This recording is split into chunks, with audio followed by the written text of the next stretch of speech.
Don't worry about the check, sir. Everyone deserves a warm meal in this weather. The words left Amara Jones's mouth before she could second-guess them.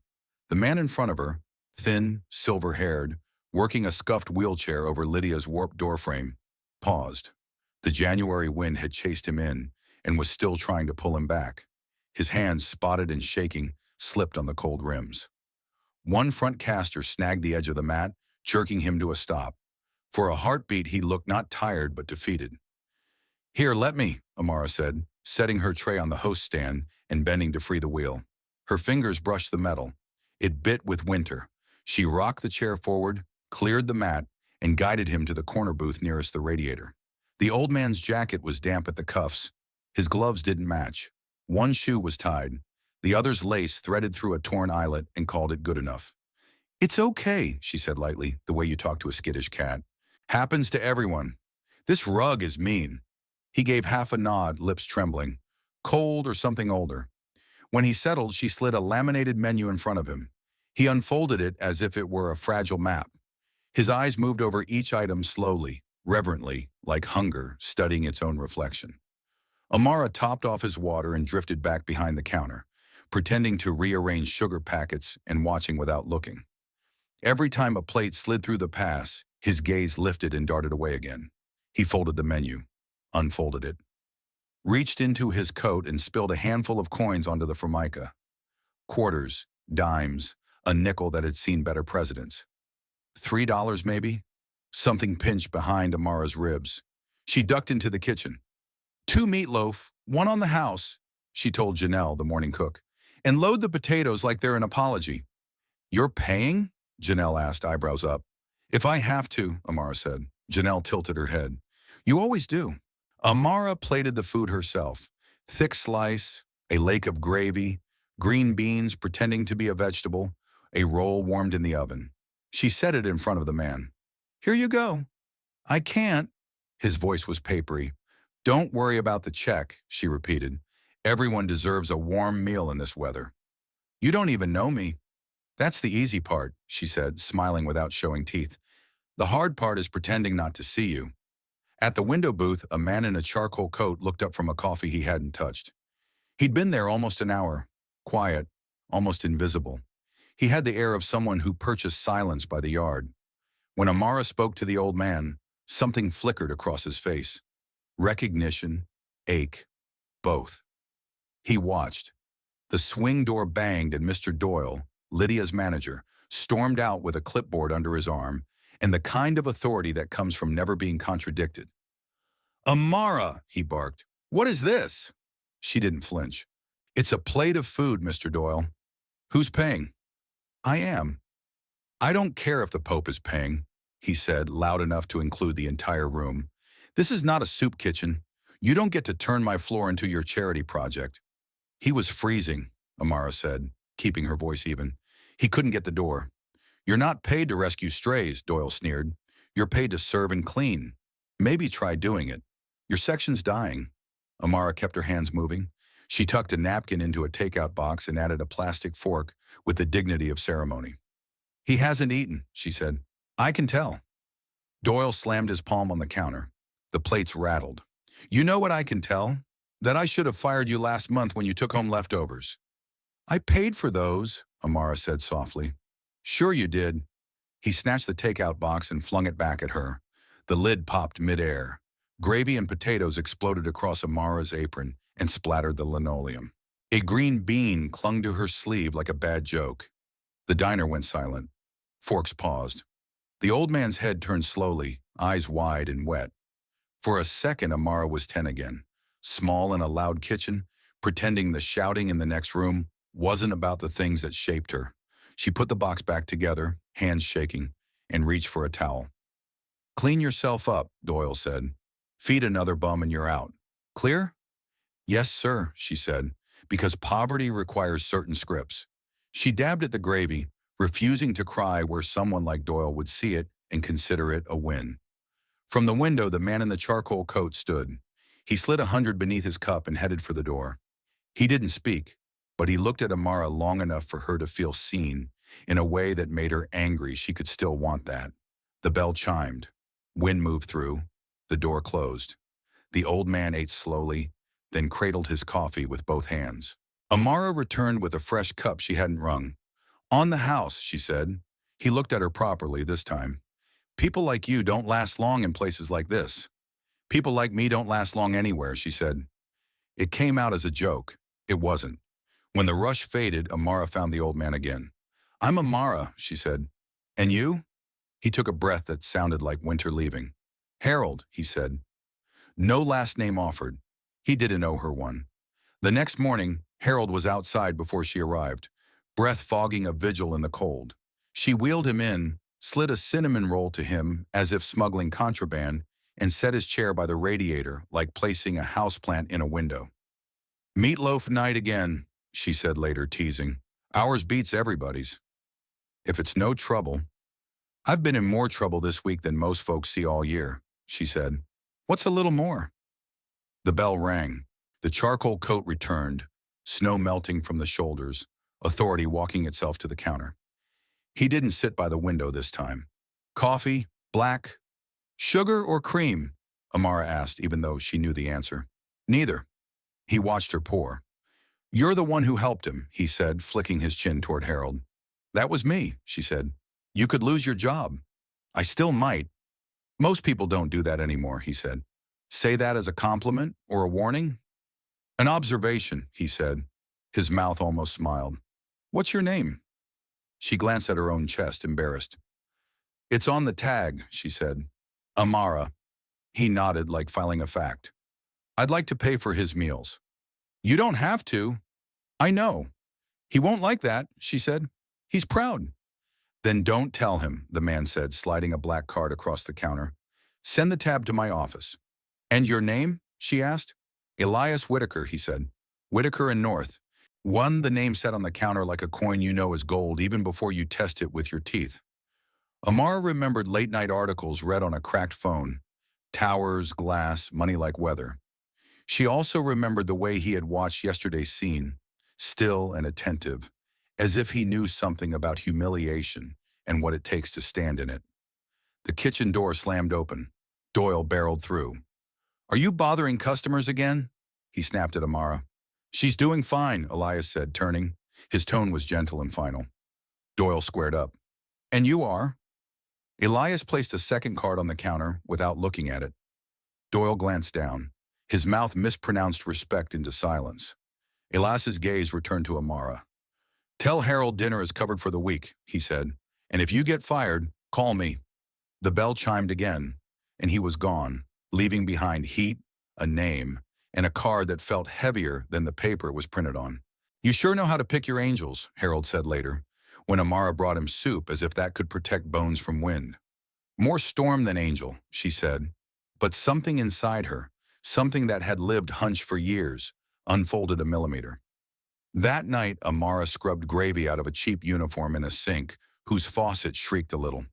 In the mirror over her bathroom vanity, cracked at the corner where Mina's step stool bumped it, she watched herself try on the day like a dress that didn't belong to her and decided to keep it anyway. She texted her neighbor. "Mina, okay?" The reply, "Out cold. Drew a city with a diner wearing a crown. Called you Queen of Toast." She laughed and then she didn't. She slept like people sleep when their bodies are poor and their minds are rich with new trouble. The next day, Lydia's woke to the sound of radiators remembering warmth. Amara opened early and wrote "Good morning" on the board and underlined it twice. She made coffee that was honest in a pot that pretended to be fancy. She taped felt sliders to the bottom of booth legs. It felt like diplomacy. By 6, the Dalton crew were in their long table, arguing scores. The Kaplans split their usual. The nurse from nights blinked like a creature learning daylight. Harold arrived. Elias, too. They hovered at the edges of each other's gravity for an hour, then finally, slowly, moved toward center. They spoke about weather, then schedules, then a book neither of them had finished and both were willing to lie about. When Amara topped off Elias's coffee, she felt the weight of a stranger's gaze become the attention of a man deciding to leave one life and enter another. The third day brought consequences. Doyle called her into the back, where the smell of bleach pretended to be authority. He lectured, threatened, did the math of tips versus charity as if kindness had a ledger. Amara stood still and thought of the card in her pocket and the way Harold had looked at her, grateful and stubborn, two weights that balanced. When she returned to the floor, Elias was at the counter and had a question he wore like a suit he wasn't sure he should buy. "Do you know who he is?" he asked, tipping his head toward Harold. "His name is Harold," she said. "That's all I need." Elias looked at the old man a long time. "Harold Whitaker," he said at last, and the room rearranged itself around the word. "My father." Amara's mouth went dry. She thought about yesterday's 100 under a coffee cup, the quiet watching, the ache. "Does he know you're here?" "Not yet." Elias's eyes traveled to Harold's hands. "We haven't spoken in almost 20 years. "What happened?" she asked, because sometimes the floor is steady and can hold the question. "He left after my mother died," Elias said. "Left the house. Left me. Said he didn't want a life built on money and compromise. I built the life anyway." His smile didn't land. "Maybe I built the wrong one." Amara studied Harold, then Elias, and saw that a bridge could be built if someone brought wood and hands and time. She could bring at least two of those things. "If you want to talk to him," she said, "I could help." "Would you?" Elias asked, surprised into softness. "If I can," she said. "Why?" "Because yesterday you watched without performing," she said, "and because today he ate without pretending he didn't need to." Elias exhaled like a man loosening a tie he'd worn since boyhood. "Thank you," he said, and meant the kind that lives in the bones. By noon, a plan had the shape of courage. Amara would bring Harold more coffee than any doctor would approve and talk about nothing that required confession until confession decided to speak. Elias would stand within reach, but not within pride. Doyle would be ignored like weather you cannot control and will not let ruin a day. A city would go on being itself outside the windows, pretending it did not notice three people changing under its breath. Amara wiped the counter, refilled sugar, slid a plate into the pass. "You don't have to choose today," she told Elias, surprising herself by saying it aloud. "But someday you will." He nodded, eyes on Harold. "I think I just did." And somewhere beneath the clatter and the coffee and the winter and the math, a story rearranged its first page. Amara unlocked Lydia's a half hour before the sky thought about turning blue and stood in the doorway to let the room take a breath. The radiators ticked like old clocks, learning a new hour. The coffee machine grumbled itself awake and filled the air with that bitter, faithful smell. She flipped one row of lights and the chrome took a soft gold. The same nicked counters, the same jukebox that sometimes ate quarters. Somehow different. The ring of keys at her hip felt heavier, not like a burden, but like responsibility that finally fit her hand. She chalked "Good Morning" on the board above the specials and underlined it twice as if the words themselves were a promise she was brave enough to make. Janelle swept in with a scarf up to her chin and grinned steam in the cold. "Heard the universe corrected its mistake," she said, bumping shoulders before hanging her coat. "If you are queen now, I want immunity from burning the bacon." Amara laughed louder than yesterday and slid a prep list across the counter. "I will grant clemency on one condition. You stop cremating the home fries." Janelle saluted with a spatula and marched into the kitchen, singing off-key on purpose to make the walls wake up. By 6, the crew from the Dalton site claimed the long table by the back windows and argued about sports like the season was listening. Mr. and Mrs. Kaplan settled into their spot by the door and split a Denver omelet with the practiced choreography of people who had shared 1,000 breakfasts. A night shift nurse arrived with the weight of her hours below her eyes and almost cried when Amara placed a blueberry muffin beside her coffee without ringing it up. The place smelled like butter and something braver. The diner had not become a different diner. It was simply allowed to be itself without flinching. Harold rolled in early, a neat bundle of wool and stubbornness. Amara met him at the threshold before the doormat could trip him and eased him to his booth by the radiator. She had stuck felt sliders on the booth legs so they would move without complaint. He noticed right away. "You made friends with the furniture," he said, the corner of his mouth bending. "Furniture behaves when people stop fighting it," she said. He made a rough sound that counted as a laugh and wrapped his hands around the mug she slid to him. She laid a light knit blanket across his lap as if she was straightening a tablecloth, and he rested a palm on it without making a thing of it. Elias arrived like a man who had learned to inhale at the door. No long coat today, a plain gray sweater that could buy a used car and jeans that fit clean. His gaze found Harold first and paused for the kind of heartbeat that respects a room. He set two paper cups on the table with a care that looked new on him. One is what you call mud, one is not. Guess. Harold sniffed both like wine. This one is honest, he said, pointing to the cup with the less fancy lid. The other one is trying to sell me a condo. Elias smiled and for a moment did not look like a magazine profile. He looked like a son. Amara plated Harold's breakfast without asking. Hunger rarely needs a menu to name itself. Elias slid into the bench opposite his father. The lines around Harold's eyes were a little less defensive and a little more alert, like muscles remembering how to wake. They tested their voices on small things first. The river had frozen strange this year. The Bruins needed a left wing who respected patience. The paper kept getting thinner and the comics no longer hit their marks. Between fries and folded napkins, a net began to stretch across 2 decades of silence. Amara poured and topped off and pretended not to hear while hearing enough to learn what mattered. Some families need a witness so they can remember themselves back into the room. She understood that job. The door opened and a slice of February cut across the floor. A man with a leather briefcase and an expression that did not know how to enter a warm space walked straight to the counter. He did not greet anyone. He set a folder down as if folders could command gravity. "Mr. Whitaker," he said, "we require a decision." Bryce from the board did not need an introduction. He had the posture of someone who only knocked on doors he already owned. Elias did not touch the folder. "I am making one," he said. "The board votes Thursday morning," Bryce replied. "Your presence is expected in Manhattan by 9, or your absence will be interpreted appropriately."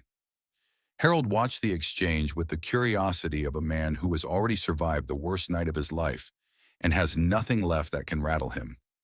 Elias looked at his father and then at Amara, and she saw the moment a person measures what is worth less and what is worth more. "I will be where I need to be," he said.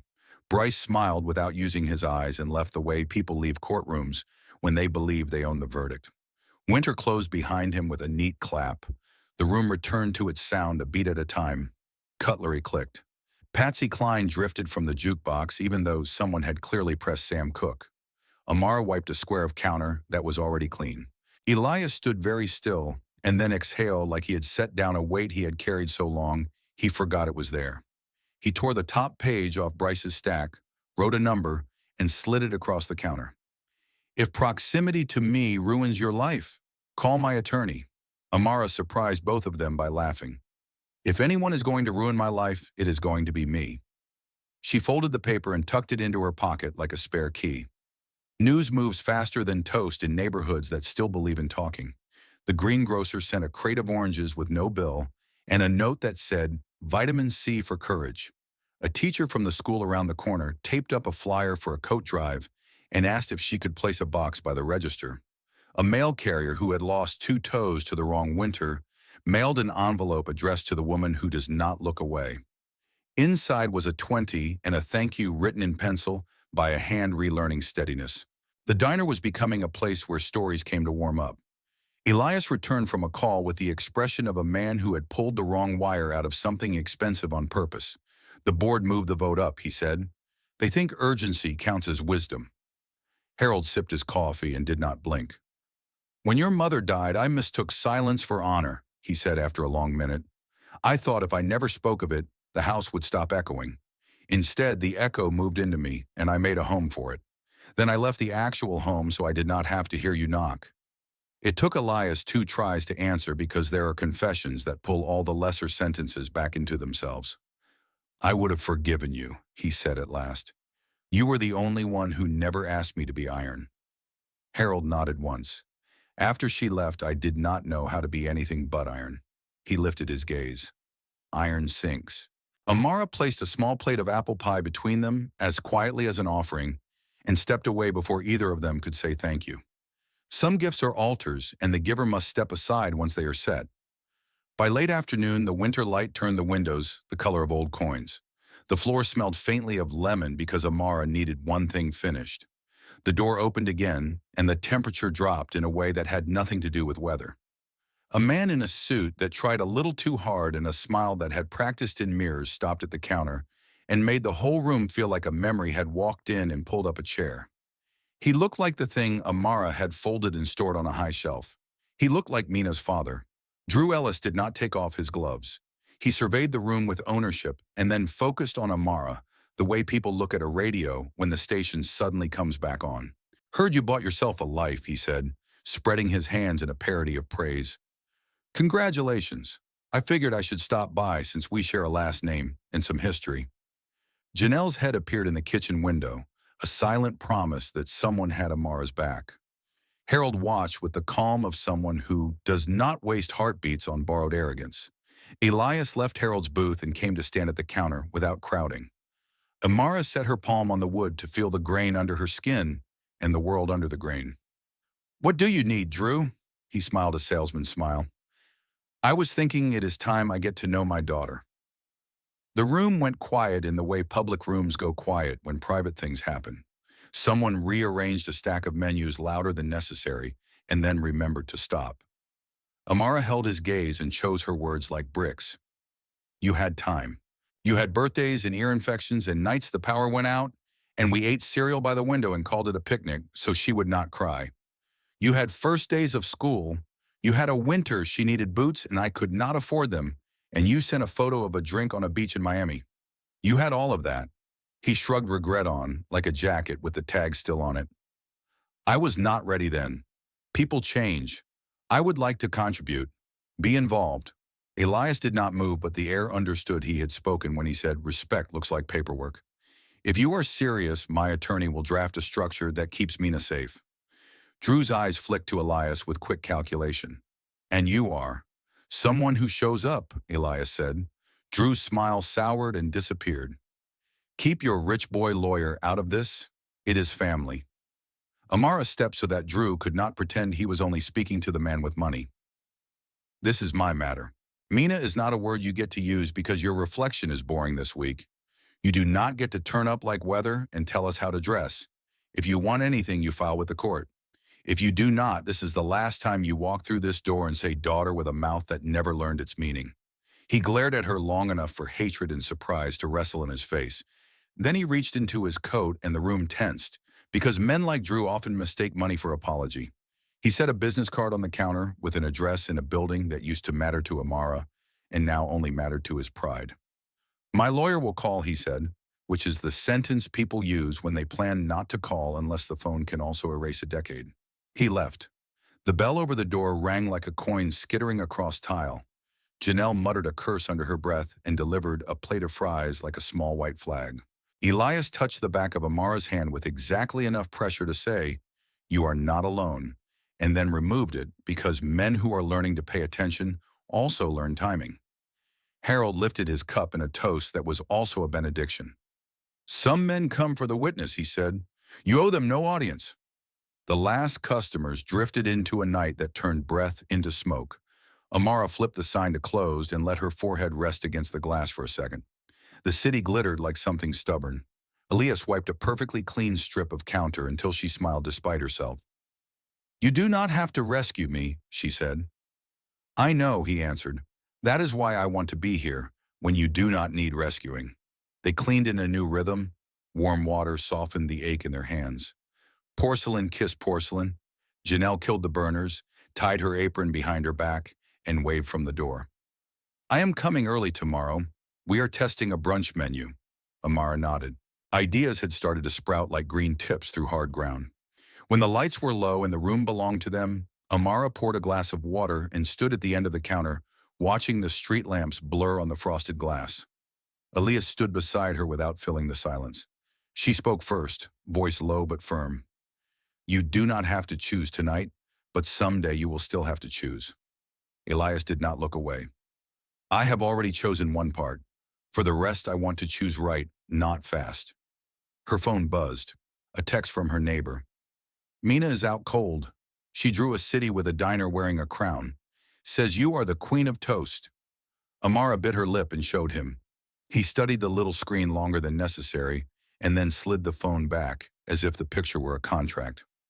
"We will protect that," he said. She nodded and let out the kind of breath that loosens a rib. Somewhere out there, Bryce was counting votes and sharpening phrases. Somewhere, Drew might be walking into a law office or a bar. In here, the air smelled like coffee and butter, and the kind of hope that does not brag. She turned the key and the lights stepped down one by one. The chalkboard still said, "Good morning." She did not erase it. Tomorrow she would underline it again. The bell would ring and the room would fill, and 3 people would take another step toward the lives that kept choosing them back. A woman who once caught a flying plate with her chest and did not break. A father who had learned that iron sinks, and a son who was relearning how to breathe like an ordinary man. Snow sifted outside like the ash of yesterday. Inside, a small warmth stood its ground on the counter. Amara pulled the door shut, held the quiet for a beat, and spoke softly as if she were talking to the version of herself who did not know yet. "Tomorrow we continue." Elias's phone lit up with an unlisted call. He looked at her. She nodded. He answered. A voice from the skyline came through clear. "Thursday morning. Final decision." Elias met Amara's eyes and the room felt steady. She did not say good luck. She said something better. 7 o'clock. Booth 3. Coffee that is not mud. We will drink your answer together. The morning of the vote arrived with a sky the color of metal. The city looked as if it had been hammered thin and left to cool. Amara propped Lydia's door with the rubber wedge and salted the steps until the crystals sparkled like a row of tiny lighthouses. She chalked good morning again, this time in bolder strokes, and drew a small crown above the second word because Mina had started doing that on everything lately. Janelle set coffee to drip and sang under her breath. The diner warmed the way a hand warms around a cup. At 6:59, Elias stepped inside and closed the door carefully, like sound itself might break if he wasn't gentle. No coat, no briefcase. His sweater sleeves were pushed to his forearms, and there was a tiredness around his eyes that made him look younger rather than older. He found booth 3 without scanning for it.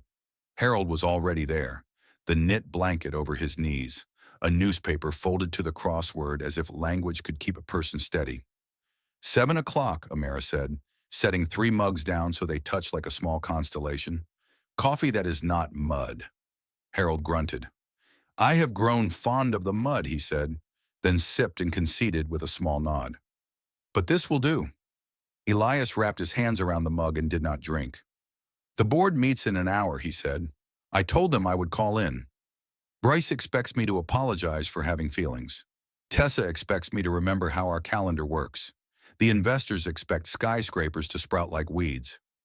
He looked at his father as if there were a window in Harold's face, and he was trying to see through it.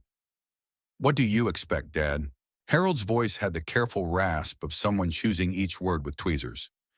I expect you to live with yourself when the room is quiet and no one is clapping. That is the only applause that lasts. Elias let out a breath that trembled at the edges. For 20 years, I let the world tell me what I owed it. Today, I owe one thing to myself. He pulled his phone from his pocket and placed it face down on the table, as if a screen might misbehave if it had an audience. Will you both sit with me while I do this? We will, Amara said, already pouring a second round she knew he wouldn't taste. He called. The speaker pushed Manhattan into the diner, all glass and impatience. A chorus of names, then Bryce's precise baritone. Elias, we're assembled. Are you joining us from a proper line or from your hobby? I'm joining you from where I belong, Elias said. He did not elaborate. For a second only the radiator could be heard, ticking like a metronome set to human. We have reviewed the Shanghai timeline and New York zoning. Tessa will lead expansion if necessary. The floor wants clarity. Are you prepared to resume full duties? Bryce's voice sharpened on the last 2 words, a man who loved boxes and the things he could keep inside them. I'm prepared to answer plainly, Elias said. I'm stepping down as CEO. I will remain as a board member for continuity if you want me in that capacity. But the day-to-day is not mine anymore. The silence on the line was not quiet. It was crowded with calculations. Tessa spoke first, cool as polished steel. You are making an emotional decision in a fiscal moment. We are midstream across a river. You are dropping the oars because you saw a reflection you liked on the bank. No, Elias said. I saw a life on the bank, and I remembered I know how to swim. Bryce cleared his throat. The vote will proceed regardless. You have 1 minute to reconsider for the record.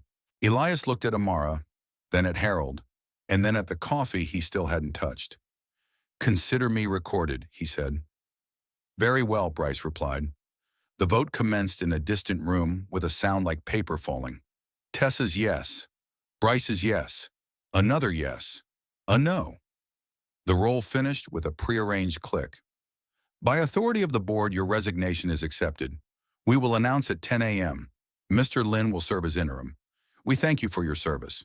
The way he said thank you sounded like the period at the end of a contract. The line went dead. The diner did not. The coffee steamed.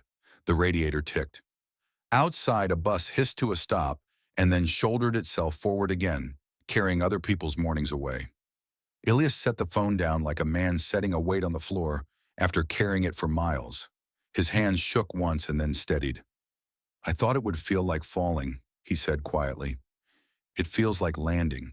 Harold reached across the table with a hand that had known steel and now knew softness.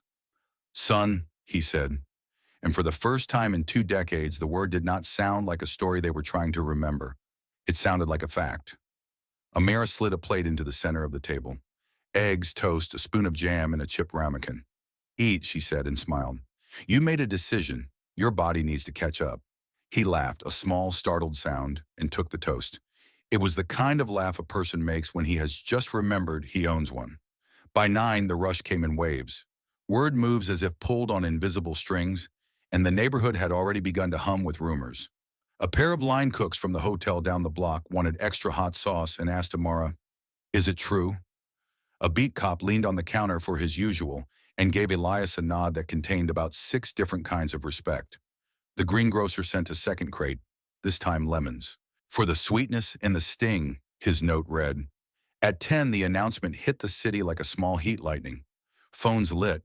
A local business blog pushed a headline that managed to be both breathless and condescending. Billionaire builder steps back. Sources. Cite personal reset. Tessa's quote was crisp. We remain focused on growth. The market expects leadership. Leadership is what we provide. Bryce's statement was an instruction manual in disguise. Stability is our core product. The next paragraph chewed on Elias's name, like it was something to flavor the copy, and then moved on. Amara's phone buzzed with a message from her neighbor. I saw the news.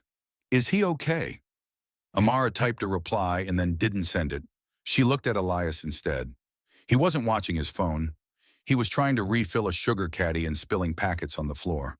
She bent to help him and their hands bumped, and the small collision felt like a bell rung underwater, sound traveling the long way through something that held it gently.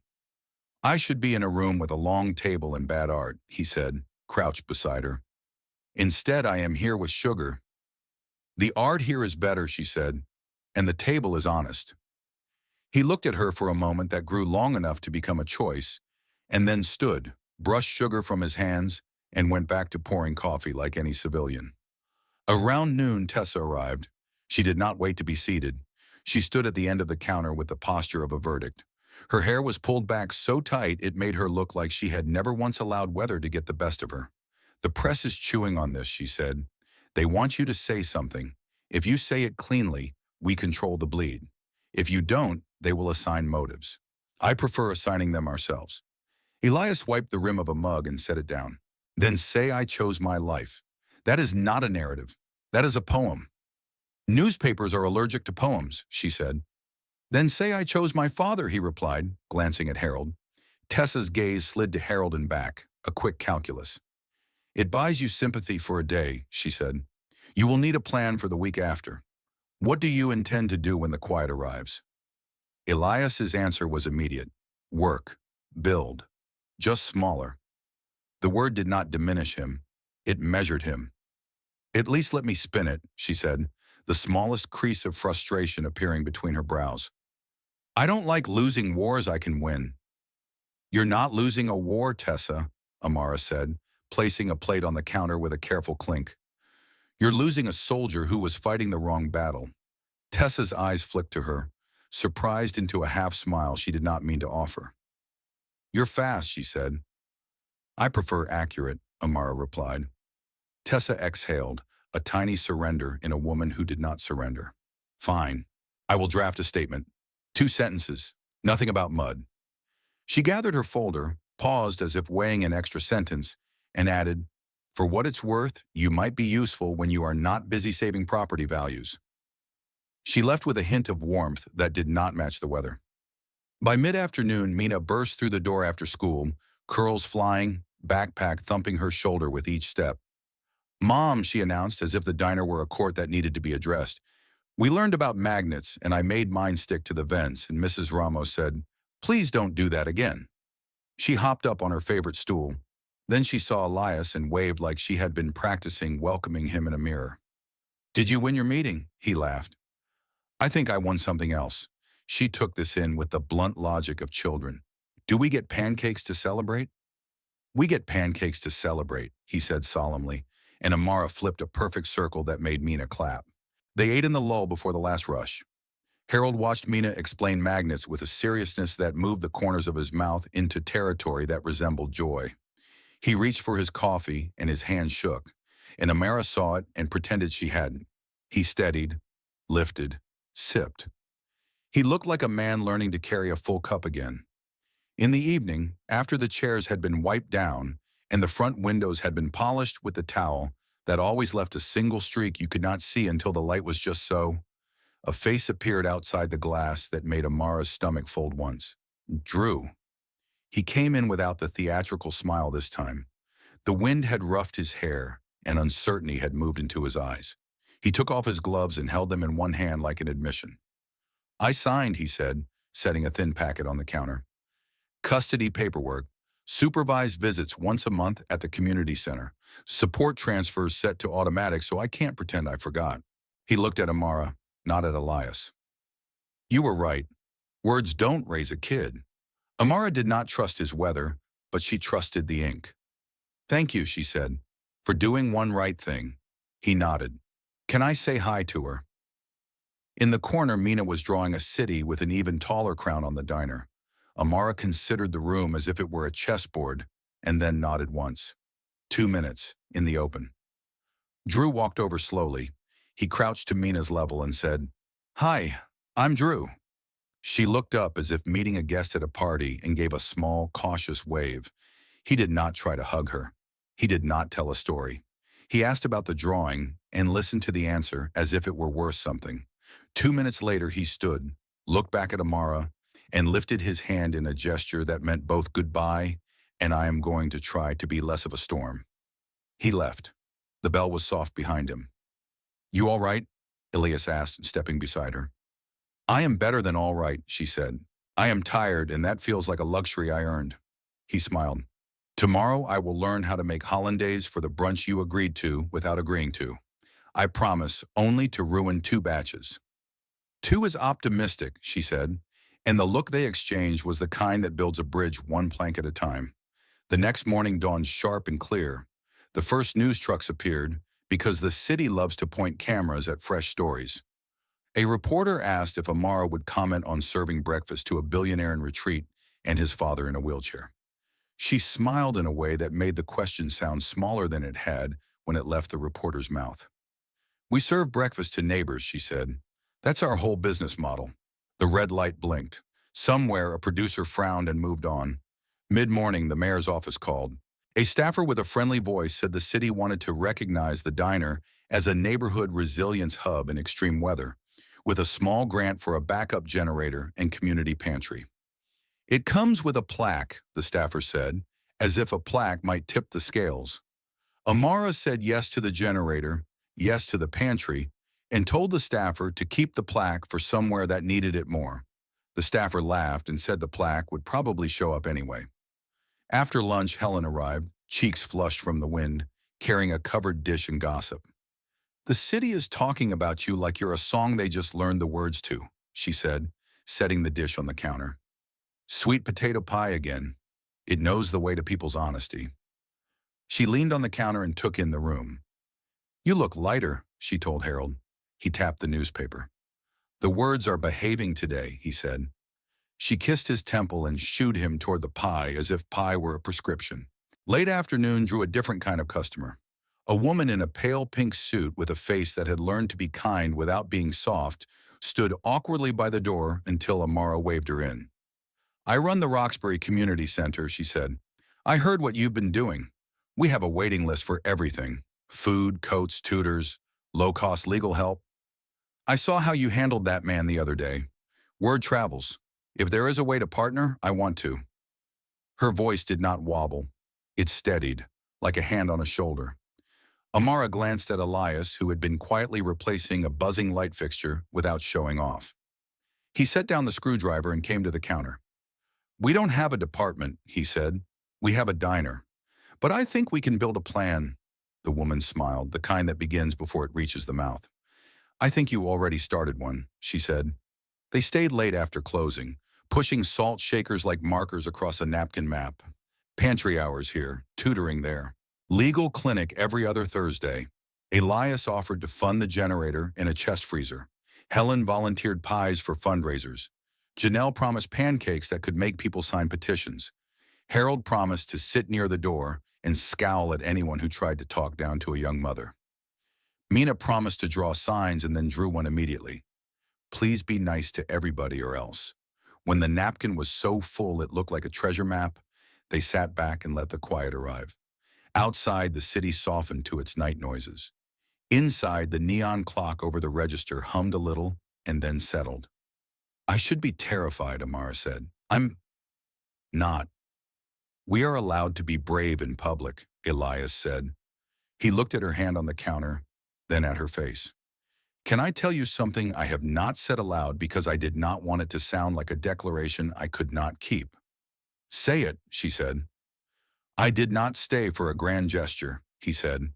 "I stayed because in this room with you, my days make sense in a way that does not require anyone else to clap." She did not look away. "Good," she said. "Then we will build days that keep making sense." The next day, Harold arrived later than usual.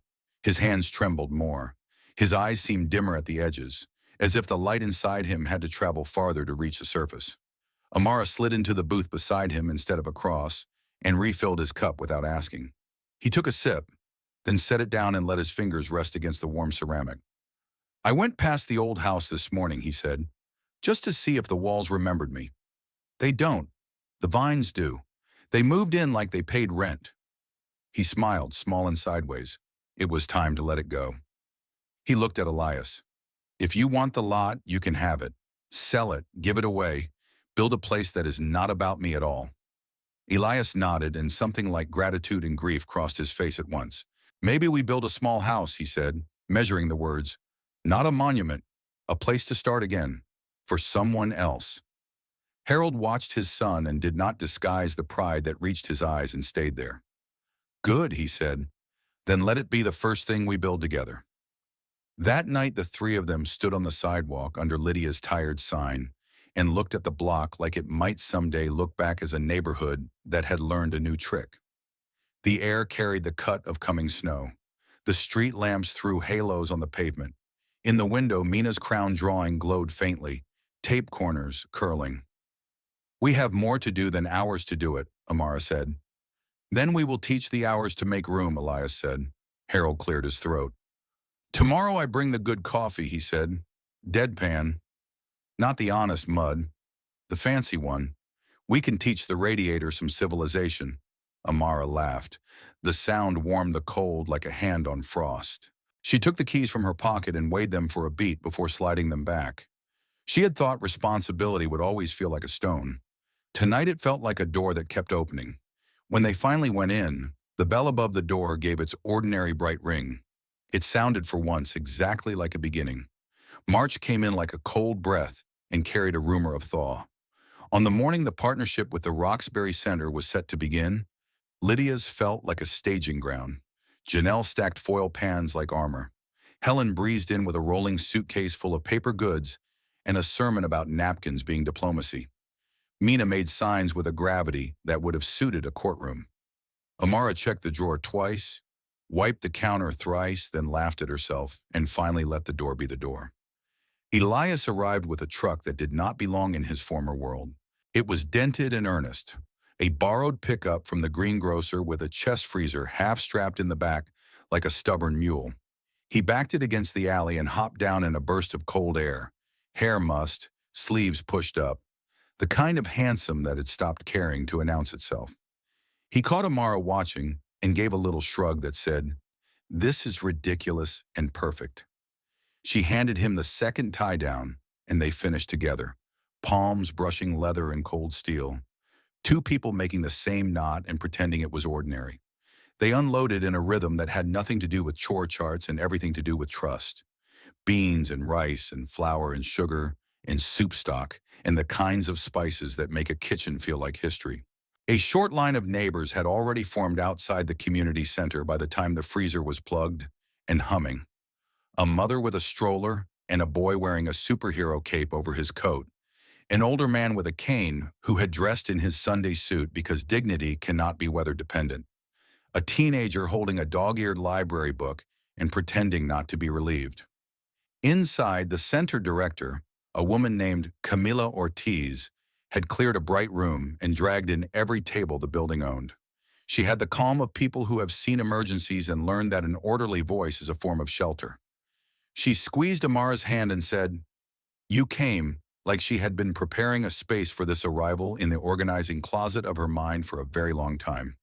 Then she turned to Elias and said, "I Googled you. You are famous in places that cannot help anyone waiting in this line." He winced almost reflexively, then nodded. "Fair," he said. "I would like to be useful here instead." They made a pantry out of air. Camilla placed clipboards. Helen unrolled kindness in the shape of pie. Janelle auditioned pancakes as currency and discovered that in a room like this, maple syrup is testimony. Mina stood on a chair to tape up her sign. In purple marker she had written, "Please be nice to everybody or else," and underlined or else 4 times. When she hopped down, she caught Harold's eye. He had chosen a spot near the entrance, despite the pain in his hands, because some roles are about being seen. He tipped her a salute. She saluted back with the solemnity of a general. By mid-morning, the room hummed.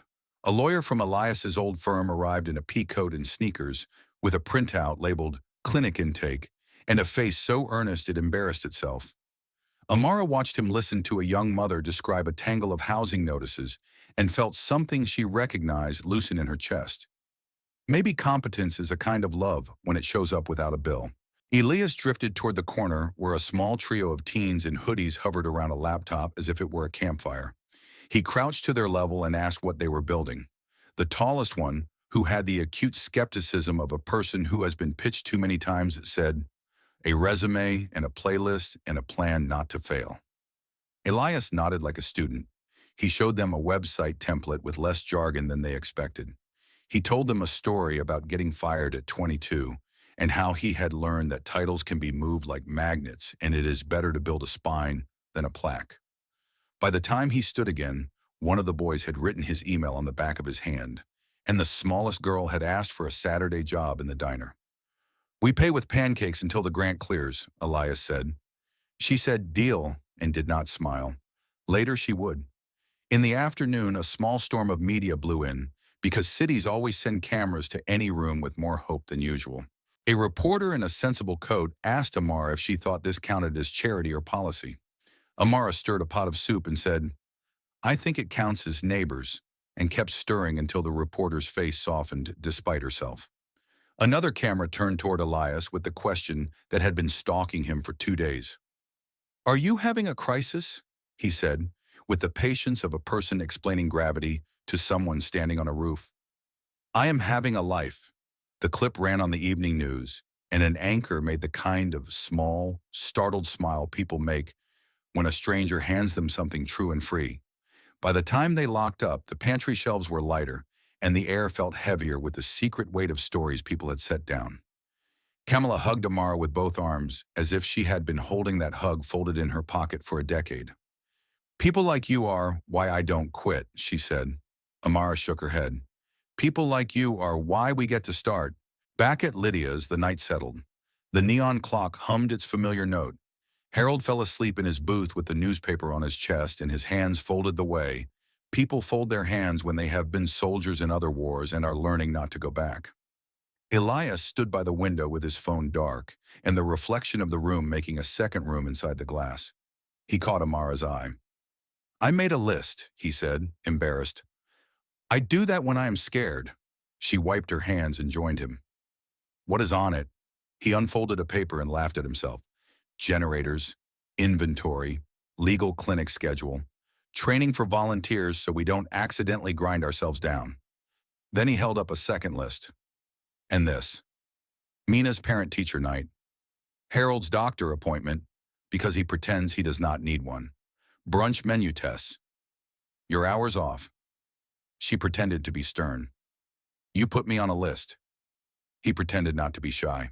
I do not yet know how to keep you safe if I cannot see the hours. She took the paper and slid it into the register. I am not safe because you calendar me. I am safe because you show up. Then she reached for his wrist and turned his palm up. In blue pen she wrote, eat, sleep, laugh once before noon. He looked down at the childish handwriting and the improvised prescription and nodded solemnly like a patient who has decided to obey. The next morning brought a test no one wrote a study guide for. A local gossip site ran a piece with the headline Diner Queen, or PR Puppet. It was less story than sauce, heavy on insinuations and blurred photos. It accused Elias of laundering a reputation through charity, accused Amara of being his convenient face. The comments were the part of town you try not to walk through at night.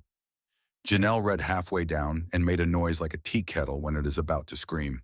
Helen called it trash and then, because a part of her enjoyed the flame, added, I'll bake a pie and we'll eat it on their lawn. Amara closed her laptop with both palms and sat very still. She remembered the day a manager had thrown gravy and how the room had gone quiet the same way just before her humiliation hit her skin. This wasn't that, but it rhymed. She walked to the counter, picked up the phone, and called the number at the bottom of the gossip post. The reporter, a young man named Travis Withers who sounded like he could not yet believe he got to be paid for words, answered on the second ring. She invited him to breakfast. He arrived in an uncertain coat and the swagger of someone who hoped posture could be armor.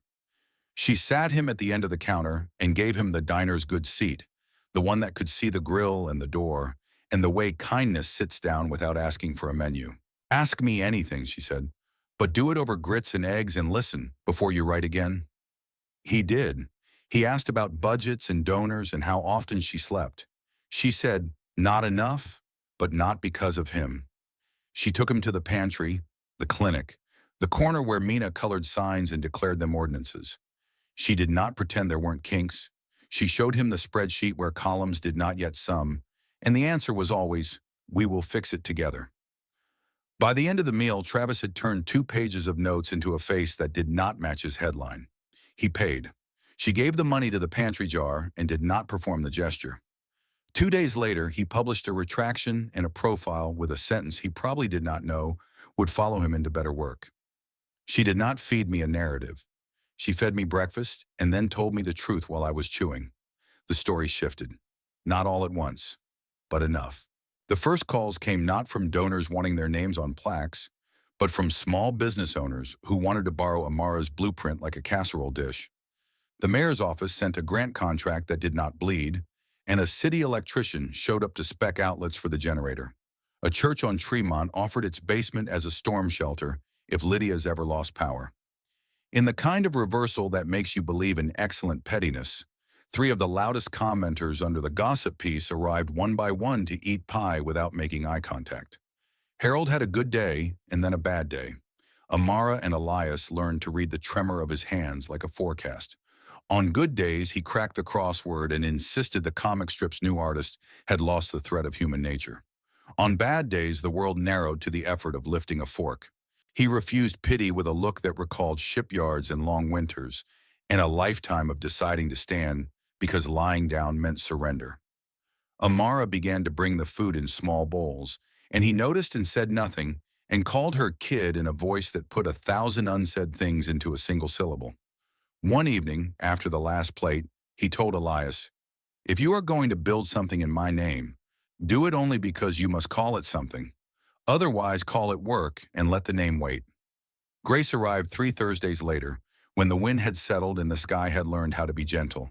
She stepped into Lydia's and stopped just inside the door, as if the room's air were a kind of water she had to test. Her coat was good, but understated. Her hair was silver at the edges, the elegant kind that taught the eye to trust experience. When Elias looked up, he went very still, the way a person does when a ghost walks in carrying groceries. "Mom," he said, sounding 6 and 36 at once. Grace took in the space, the photos, the cake stand with no cake because Helen had sold out by noon, the chalkboard, the crown Mina had drawn beside Good Morning. She let her eyes land on Amara, and then back to Elias, and then, finally, to Harold. For a second, her face betrayed the math of a heart remembering how to count. Then she crossed the room. Harold met her halfway in a way only the truly stubborn can manage from a wheelchair. She put her hand to his cheek. He made a sound that had almost been a laugh once and was not now. The four of them sat at booth 3, and the diner did the polite thing of pretending not to eavesdrop while hearing everything. Grace and Elias spoke first in polite phrases like scaffolding. "You look well." "You too." Then the scaffolding held and they could step further out. Grace said, "I used to think legacy meant buildings. Then I thought it meant boards and votes. Today it meant showing up here." "I am late to the language," Elias said. "I am still learning my verbs." Harold said, "You always were better with adjectives." Grace let out a small, startled laugh, and then wiped her eyes like she was embarrassed to find them leaking in public. Amara brought them a plate to share without asking what they wanted. It was the waitress's prerogative and the owner's wisdom. Toast, a soft egg, a handful of berries like small jewels. Grace took a berry and rolled it against her fingertips as if checking for ripeness, and then said to Amara, "He is better when he is near you. I wonder if you know that you are not making him smaller. You are helping him arrange." Amara felt the compliment like heat and deflected it like a mirror. "He is doing that himself," she said. "We are just the room."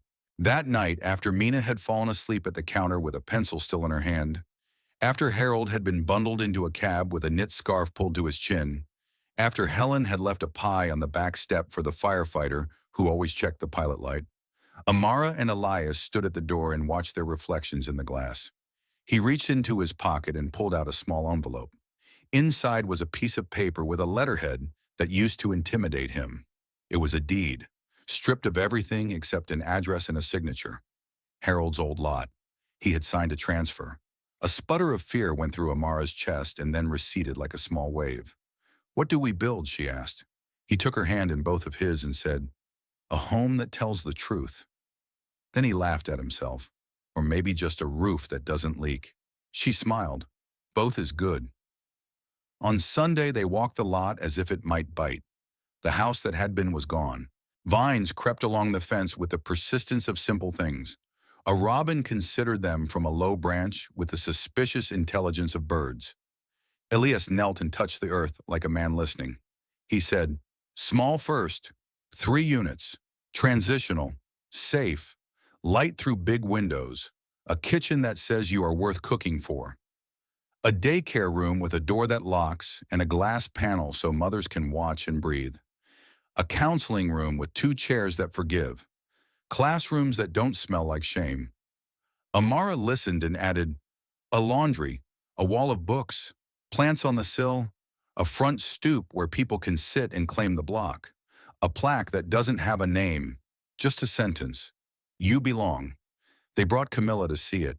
She cried once and then got ruthless with measurements. Helen said she would do curtains if they promised not to be sad. Janelle promised waffles that cured doubt.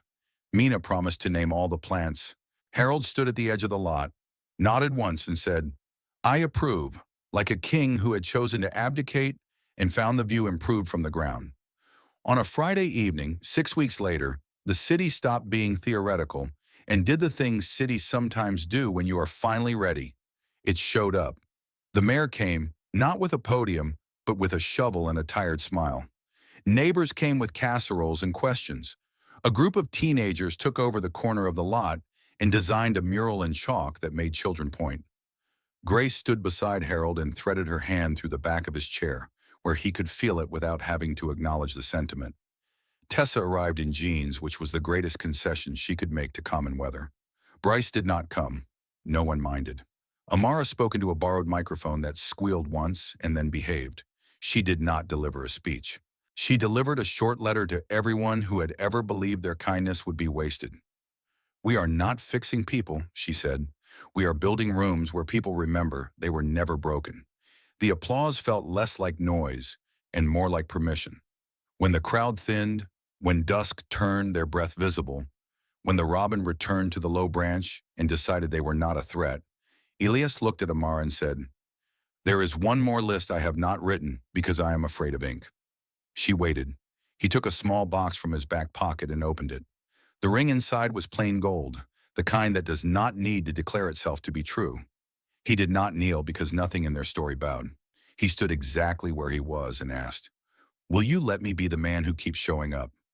She let the silence be a witness and then said, "Yes," with the certainty of a person who has mistaken doubt for armor and is done carrying its weight. Mina squealed and then tried to smother the sound with both hands because she had promised herself she would be cool. Helen cried openly and blamed the wind. Janelle jumped and shouted, "Brunch wedding," and no one told her to lower her voice. Harold cleared his throat very loudly, as if he had something in it besides feelings, and then said, "Good," which was a blessing in the dialect of old men who spent their tenderness carefully. They went back to Lydia's and ate pie out of the tin with forks because sometimes ceremony is honesty in a paper triangle. Elias cleaned the forks without being asked. Amara unlocked the register and wrote her name, Amara Ellis Whitaker, on a scrap of receipt paper, not because she needed to see it, but because she wanted to know what it looked like when a truth learned to sit down. She tucked the scrap into the drawer, right beside the list that told Elias to eat and sleep and laugh, and the napkin map that had started the pantry, and Mina's crown drawing that made the diner look like it had always known it was a castle. When they finally turned out the lights, the bell gave its bright ring, ordinary as breath. It sounded again like a beginning. Spring stretched the city open and let the light in. The lot that had been bones began to grow a body.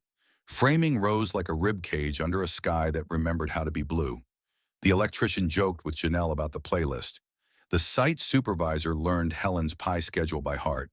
A carpenter who had planned to work 2 days stayed for 6 weeks and, half embarrassed, told Elias, "It's different when you're building something for people you can picture eating breakfast on the other side of the wall."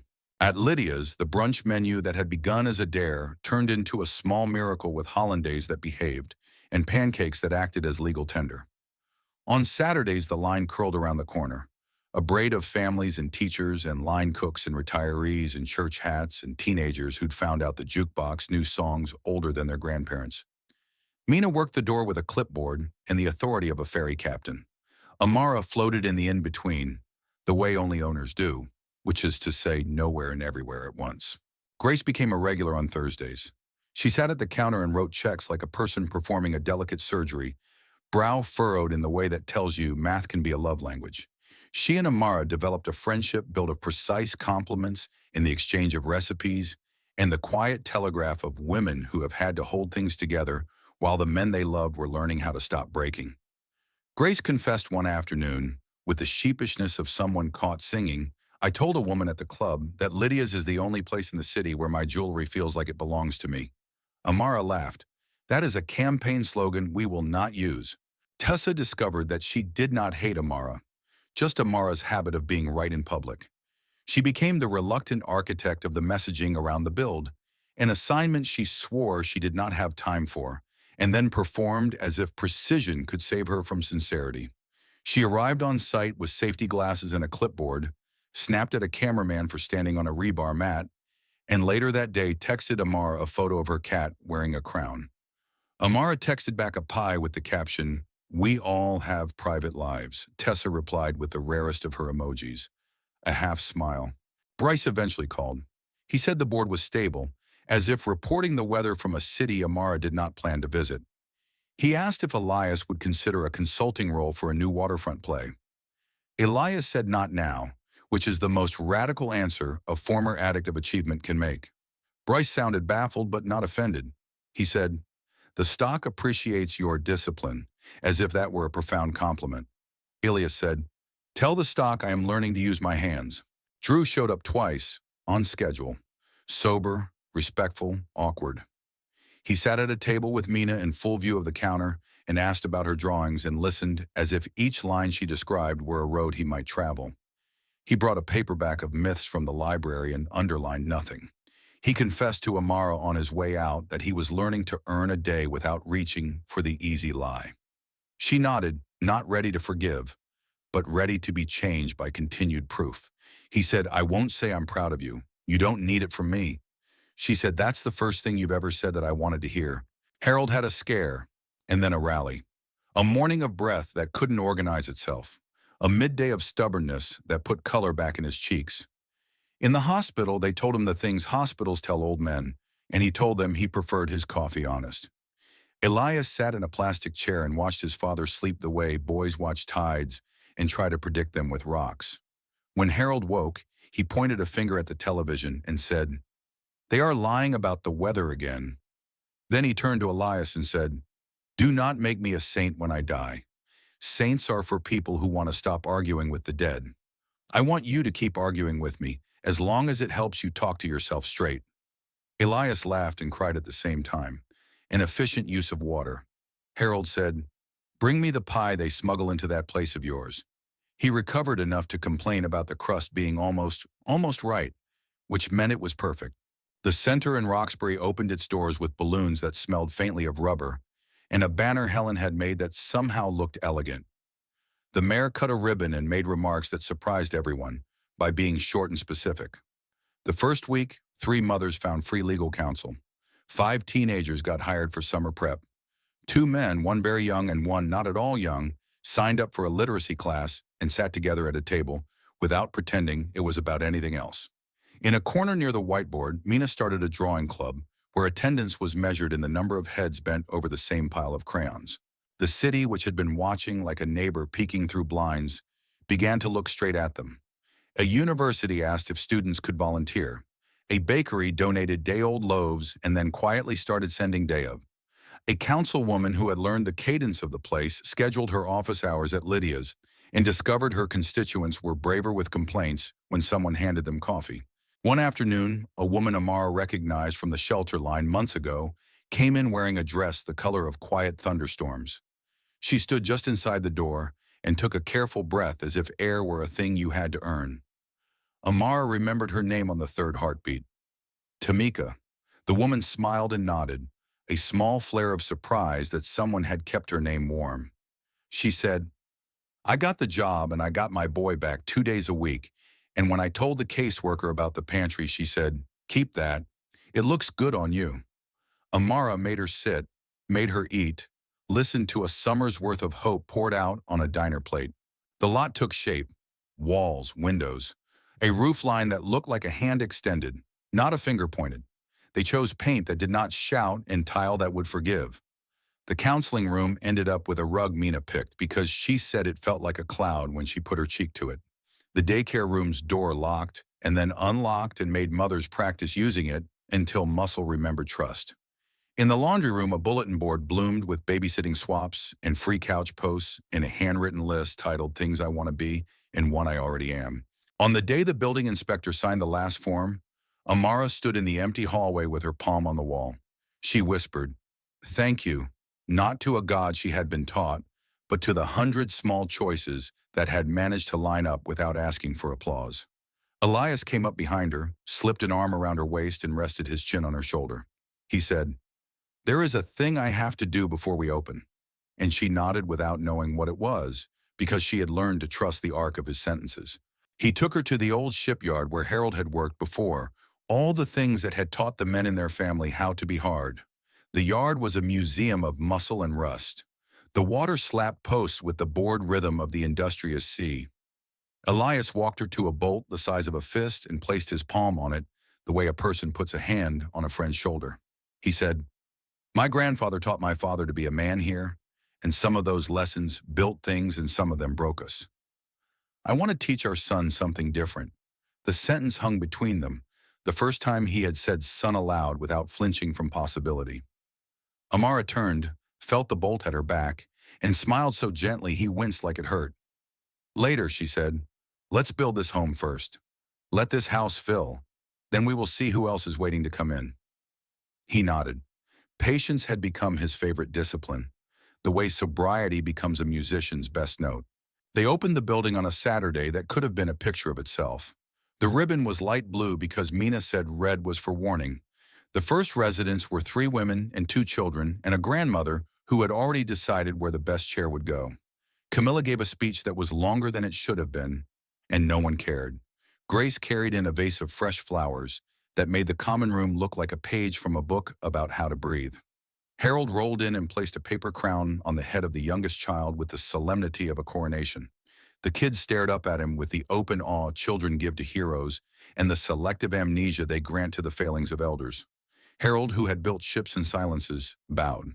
After the crowd thinned and only the familiar remained, Amara walked into the nursery and sat in the rocking chair by the window. Mina climbed into her lap with no regard for ceremony and tucked under her chin. Elias stood in the doorway and took a photo that managed to capture almost nothing and almost everything at once. He put the phone away. He stepped into the room with the same care he had once reserved for conference rooms, as if this too were a place where deals were made and the terms mattered more. He knelt not in proposal but in gratitude and pressed his forehead gently against Amara's knees. "Thank you," he said, "for seeing me when I forgot to look." She put a hand on his hair and said, "Thank you for not leaving when it got loud." They went back to Lydia's and wrote a menu item in chalk. Second chance special. It came with whatever the kitchen had plenty of and a promise that no one would be asked why they needed it. The first person to order it was a woman who had not realized that she had permission to ask. The second was a construction worker who paid double on payday and said, "Bank the extra for when I act like an idiot." The third was a school teacher for herself, and then, soft-voiced, for a kid in the back who had been pretending not to be hungry for an hour. Summer shouldered in. The diner's windows were propped with sticks during heat waves, and the backup generator thrummed like a contented animal when the grid lost its nerve. Reporters came less often and then not at all, which was the greatest kindness they could provide. The lot on the corner smelled like new plants and clean laundry. The Roxbury Center stopped being a story and became a place where people expected to find the tools to carry their own stories forward. On a Wednesday at 3:14, when the light coming through the door looked like honesty and the grease trap had finally decided to cooperate, a woman in her 50s walked in and asked if she could buy a pie and a conversation. She said her name was Simone. Amara searched her face and located a ghost of a girl she had once called sister in a foster home, where the bed springs remembered every nerve. They sat across from each other and compared the weight of years and traded apologies that did not try to make math of the past. They decided to meet again and then did, which is the only way forgiveness stops being an idea and becomes a chair 2 people can sit in. On a Tuesday at 8:20, a packet arrived in the mail with a foundation's letterhead and a check with more zeros than Lydia's register had ever known. The note attached said only, "For the house built on belief," no signature. Tessa suspected a rival firm. Bryce suspected a client laundering penance. Grace suspected an old friend learning humility. Amara decided it did not matter which ghost had decided to be useful. They put the money into air filters and a second washer and a plan for a library. On a Friday at 11, when the breakfast rush had resolved into the slower tide of lunch, a young man in a suit sat at the counter and cried very quietly into his soup. No one asked. Amara set a napkin by his spoon, the way a person puts a hand near someone else's hand without grabbing it. He whispered, "I did not get the job." Then he said, "Thank you," as if she had solved something. She did not tell him about all the jobs she had not gotten. She said, "Eat, then come back tomorrow. We'll practice interviews between pancakes." He nodded. He came back. He learned to breathe before he answered. He got the next one. On a Sunday at dusk, after the last plate had been washed and the sign had been flipped to closed and the street had begun its evening song, Elias pulled Amara to the back steps and said, "One more thing." He handed her a folded piece of paper. Inside was not a deed or a grant or a menu draft. It was a list, written in his precise hand, of the things he wanted to remember if he ever forgot again why he had stayed. It said, in order, Mina's laugh at pancakes after 8, Harold's scowl when the coffee is too clean, the way Camilla says neighbor like prayer, the smell of the lot after rain, the look on your face when you are concentrating on nothing. How Grace feels when it is a person, not a concept. He looked suddenly so young and so earnest that Amara laughed and cried in the same breath. She folded the paper and pressed it to his chest. If you ever forget, I will read it back to you. They married without pomp on a Tuesday in September, between breakfast and lunch. The ceremony took place in booth 3 because there are sacred spaces that do not know they are sacred until someone says a sentence with "I do" in it. Harold acted as witness and objected lightly, as was his right and his humor. Mina wore a crown the color of sunrise and dropped salt instead of petals, a choice that made everyone grin and feel protected. Grace cried. Tessa pretended not to. Helen did without pretense. Janelle recorded the whole thing badly. Elias kissed Amara like a person who had stopped auditioning for the life he wanted and had been cast in it. That evening, the first families moved fully into the house with the big windows. They brought boxes that had learned to be patient, and bags that had seen too much traveling, and a handful of plants that knew how to endure. As the sun settled, the common room filled with quiet talk and the clink of cups and the sound of a washing machine doing its holy work. Amara stood in the doorway and watched the room take its first deep breath. A girl in a yellow hoodie looked up from a book and caught her gaze and smiled with the hesitant confidence of someone who has decided to believe in keys. Amara thought of the man who had once thrown gravy at her, of the 100 small choices that had followed, of the way a single plate of meatloaf can tilt a day and a life, of how humiliation, when it is not permitted to rot, can ripen into a kind of fuel. She thought of Harold's hands and Elias's lists and Mina's crowns and Helen's pies and Janelle's loud singing and Camilla's clipboards and Grace's checks and Tessa's sharp mercy. She thought of the city as a patient that wanted to live and of Lydia's as a room where breath gathered. She locked up the diner and walked home with Elias and Mina under the kind of sky cities get rarely and hold on to fiercely. She held Elias's hand. He held Mina's. Mina held both and swung, shrieking for a half block. They stopped on the stoop because stopping on the stoop is how you claim a street without writing your name on it. Across the way, in the second-floor window of the new house, a lamp came on. The light struck the glass just so, and for a second the reflection of the diner's neon sign landed on the pane. Faint and stubborn, it read, "Good morning." Amara laughed. "It's a good night," she said. Elias squeezed her hand. "It will be a good morning again," he said. They went inside and slept as people sleep when they have learned the kindest kind of tired. And when the bell over Lydia's door rang the next day, it sounded as it always had and as it always would, like a beginning choosing to begin again.